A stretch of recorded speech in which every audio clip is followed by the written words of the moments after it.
Hi, welcome to Smack's video tutorials.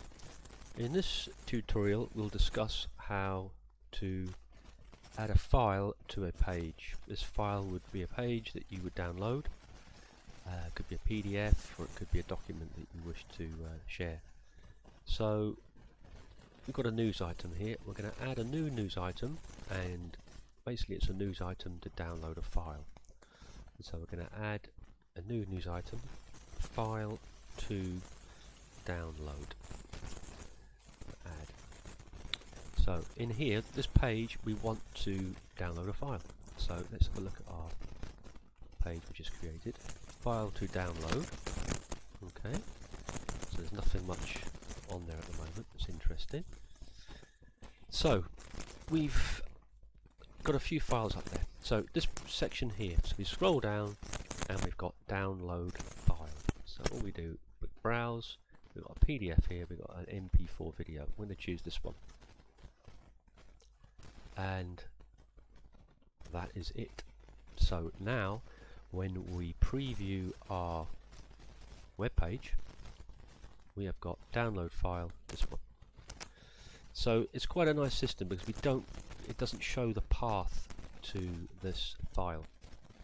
You can see in here, in the container here, we've got a code, so it keeps the file secret, so you can't, it's very difficult to share this. So if we click down, we can see we've got open here. I'm not sure if this is going to open. Yeah, that's opening a PDF now, but you're not seeing it. Okay, so let's now look at another way. Well, we can upload another file as well, very simply in here. Browse, this one, upload selected files, and now we've got 3 files to choose from. Okay, there's another way of doing it. So what we do is we go into our drag and drop editor. You might want to use this way because you can upload more than one file. This way here we're restricted to one file only, okay, but it's the simplest way of doing it. So now we're going to look at the solution 2. So what we need to do is to choose a text block with buttons. So we could have this one, we could have an image on there. Let's choose this one. Okay, so this button here we're going to have as a download link. Okay, so in here we can go download link, and then in here we're going to go click to download. Okay, so let's save that, and now we're going to have a look to see what this is going to be looking like. So that's a really nice tidy page, but we click that, nothing's going to happen.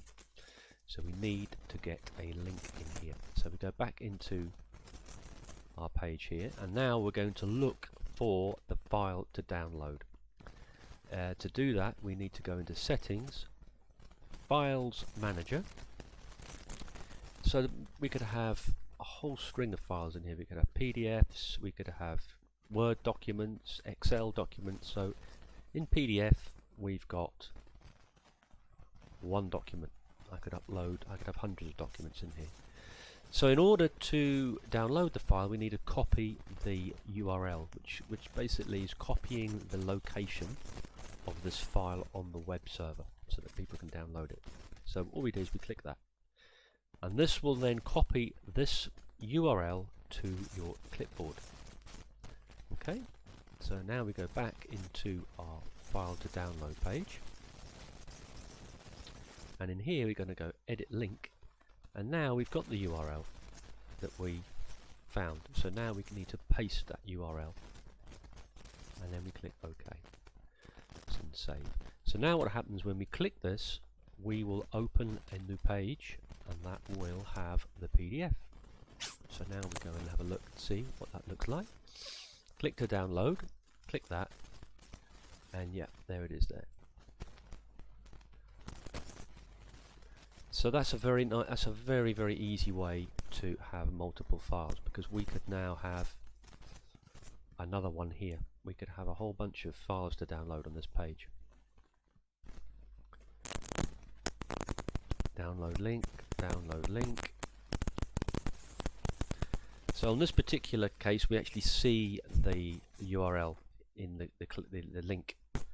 So it's a little bit less secure than the option 1 that I showed you to start with, which is this option. This option is more secure because we've got no idea of the location of this file. But if this is restricted to one file on the page, this one we can have more than one. Then we go and have a look. So we've got 2 download links here, but this download link, we're seeing a different, if you look in this area here, we're seeing a different URL which has got nothing, there's no resemblance to the server. I think that just draws it to an end. I think the file upload, you would think that in here when we click on edit link we can select the URL in here, but this is not the case. What this does is it selects a page. Okay, it doesn't select a file. So this really is for linking to other pages in here, diary dates, listings, news, not a file. The only way you can link to a file is by this method here. So we need to manually copy the URL. And that draws this tutorial to a close. I hope you've learnt something in this one. Thank you for watching.